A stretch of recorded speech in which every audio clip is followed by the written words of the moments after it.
Showtime! Ladies and gentlemen, please make your way to your seats. Showtime! Please make your way to your seats. The show is about to begin. Showtime! Let the magic begin. Welcome back to Future Tech, your weekly source for the latest in tech, innovation, and business. I'm the startup coach, and with me, as always, is my co-host, John Irwin. How you doing today, John? I'm good. How are you, Craig?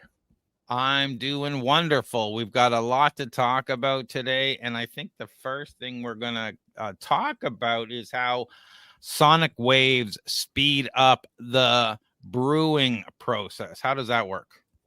Yeah, so this is really cool, and that's for later. So researchers at UNSW, what they've developed, and don't think of a reactor like nuclear reactor, but they developed an ultrasonic reactor. And what it can do is it can cold brew coffee in 3 minutes instead of 12 to 24 hours. Now, I didn't know that it took that long to cold brew coffee. I thought it was just you brew it cold or you brew it over ice and it's ready to drink. But apparently, no, I'm totally wrong. So what they've done is they've adapted a Breville espresso machine with a patented sound transmission system. So they've got transducers in there that generate high frequency sound waves of, I think it's around 38 kilohertz through the brewing basket. And so if you guys are picturing it, yeah. So this is for those that the ones that the baristas use at Starbucks and things like that, where you grind your coffee and you tamp it down. That's what this machine. It's not for like the DeLonghi's or the Jura machines that automatically do everything within the machine. So obviously they can probably come up with something like that. So the acoustic cavitation from the ultrasonic waves create microjets that fracture the coffee grounds. So the high frequency acoustic waves, what they do is they induce the formation of violent collapse of tiny bubbles. So the collapsing of those bubbles generate shock waves and high speed microjets. And these microjets impinge on the coffee grounds, which they fracture them to expose more of their surface area. And so the mixing action also helps disperse the grounds in the water, improving content. And so just a little bit more about cavitation. Cavitation provides a turbulent and shear force that enhance mass transfer of solubles from the grounds. It intensifies extraction of flavor and aroma compounds, which is what you need for a cold brew, which helps to make it far faster than currently passive steeping. So, the ultrasonic cold brew doubled the extraction yield and caffeine content versus unsonicated coffee. So that's a really cool thing. So really interesting technology, kind of something that fixing a problem that you didn't know that you had. I guess this is great because people who love their cold brew coffee don't have to wait 24 hours anymore. Yeah, I mean, I have done cold brew coffee before, and it's funny especially when you're first starting, it's hit or miss. And when you're waiting 24 plus hours to determine whether you got a good batch or not, it's a pain in the butt. And then you're like, this didn't quite, I need a little more coffee or a little less this or that when you're doing it. It's interesting that we can now do it in 3 minutes. And it says here that it can be adapted to existing espresso machines, which is nice because I guess maybe you just replace that stamper. Is that what you call it? Whatever this is? The portafilter.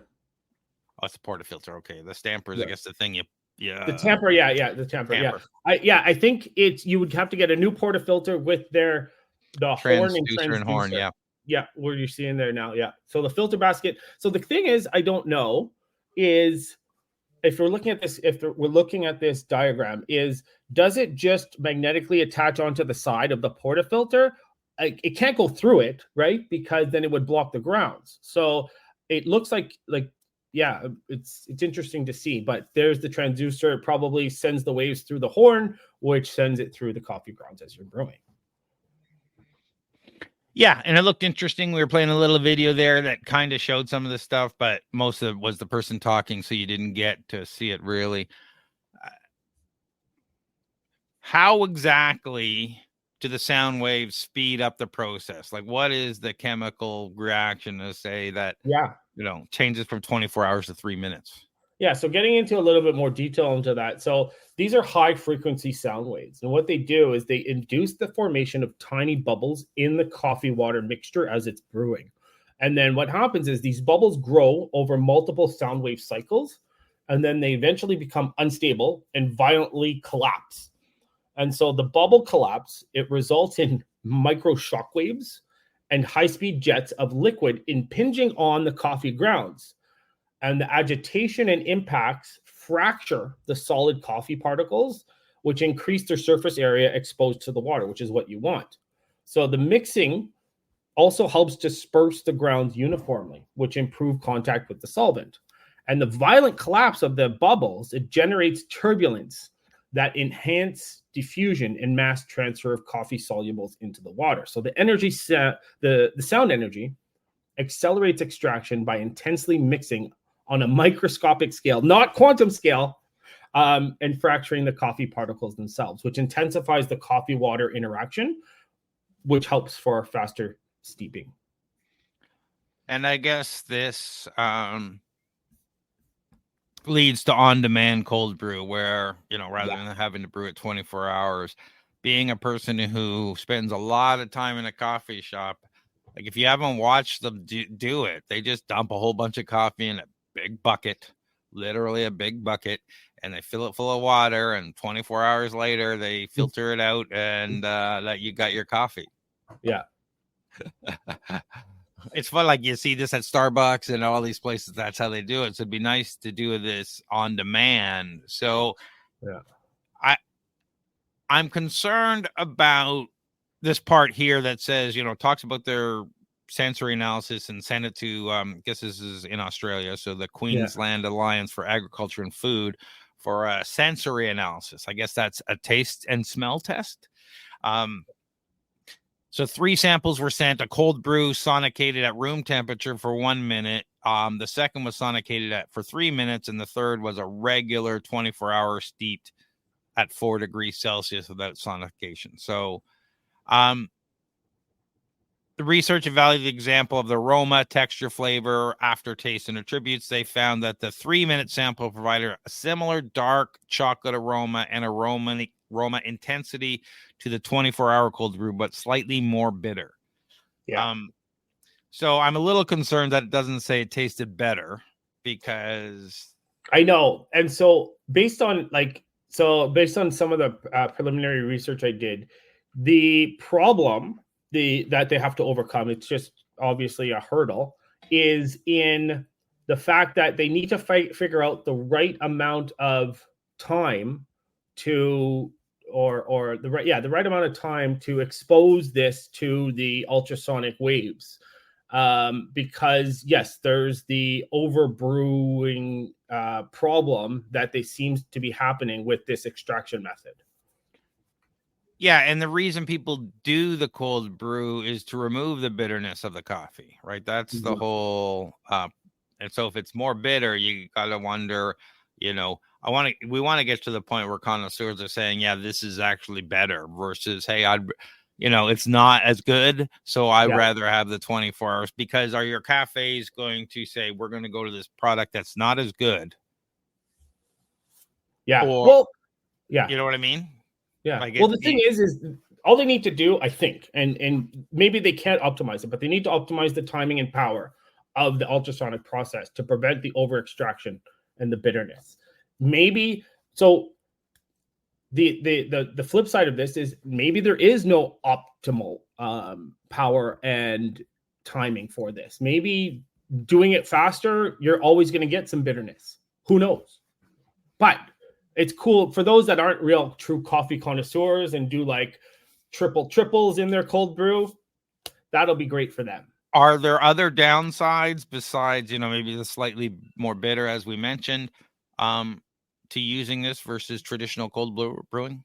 Yeah, so right now it requires like a more expensive and complex equipment instead of simple steeping. Like you said, you just throw grounds into a big pot. Scaling up batch size may be challenging. It obviously, we're talking about over extraction and subcompounds. The rapid process provides less time for the subtle flavor development over hours, which is why maybe this might not be the best solution, but who knows? It might. The other thing is uneven ultrasonic wave distribution could create inconsistent extractions. The intense process may strip aromatics and aftermouth and alter the mouth feel. There could be metal contamination that could occur.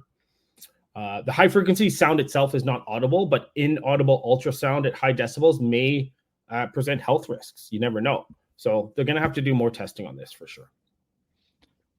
Now, we looked at it, said we could adapt existing machines, and I'm a little leery of that based on some of the things you just said. I would rather have at least a whole mechanism that was being blasted by sonic prepared for this purpose rather than it being adapted by the, metal leakage and a few other things that you talked about that could happen because, this maybe the equipment or the people or the environment isn't ready for it. But how difficult do you think it would be to adapt these existing machines? Yeah, so I don't think it's going to be too difficult since they modified a Breville espresso machine. The only thing is that the transducer and the horn are going to need to be properly designed and tuned for each portafilter. So there's a couple things. The stainless steel parts they have to be able to withstand corrosion from prolonged ultrasonication. There has to be tight coupling to the brewing basket. They're going to have to obviously come up with some custom control software for this. And some mechanism to suppress the standing waves may be needed to distribute the energy evenly. But again, all these challenges, they're just not simple engineering problems, but they're engineering problems that are solvable. Based on what they're doing now without having to fully redesign the espresso machines.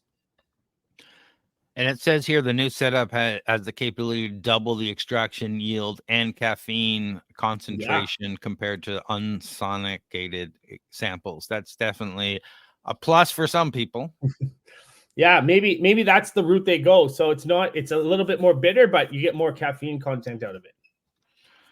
Okay, here comes the obvious question that I always ask. When are we going to see either a fitted module, a complete unit that's all this way, or a kit to adapt an existing unit?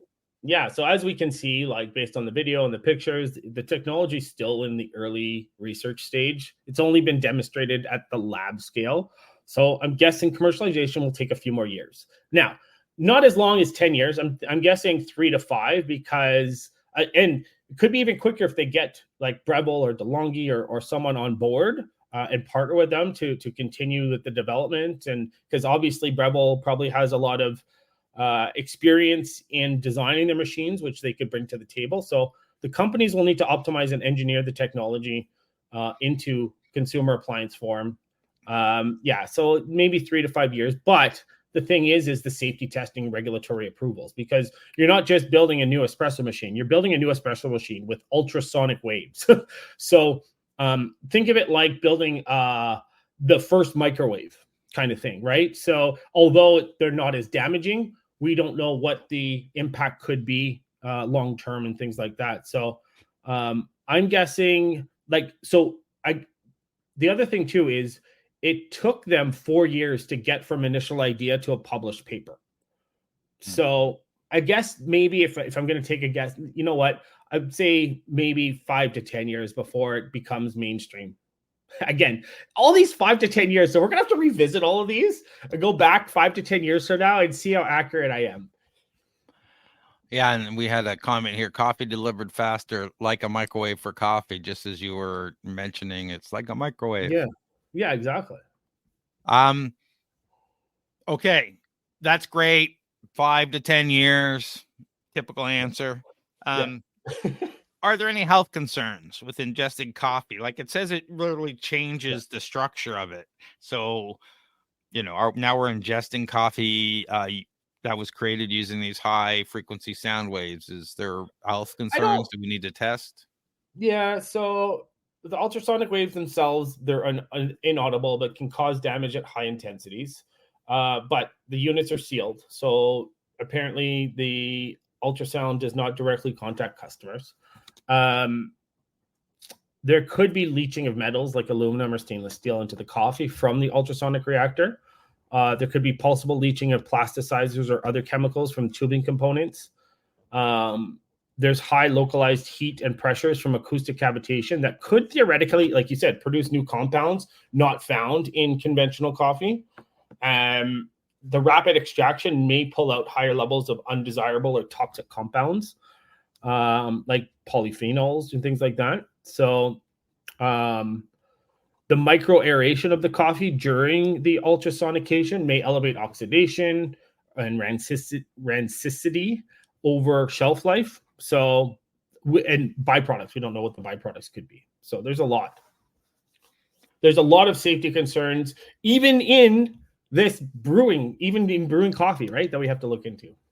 Yeah. Having said that, would you say that the 5 to 10 years is still standing? Are they going to force these health tests before, or are they just going to put it out and we'll see? For sure. The reason 5 to 10 is reasonable because it's not like they're developing a new process. It's not like we're talking theoretical. Like if they've got this prototype built, they're doing it. It's just a matter. They've got the instruments to measure all of this stuff. It's just a matter of running through the test, doing it multiple times, and different things like that.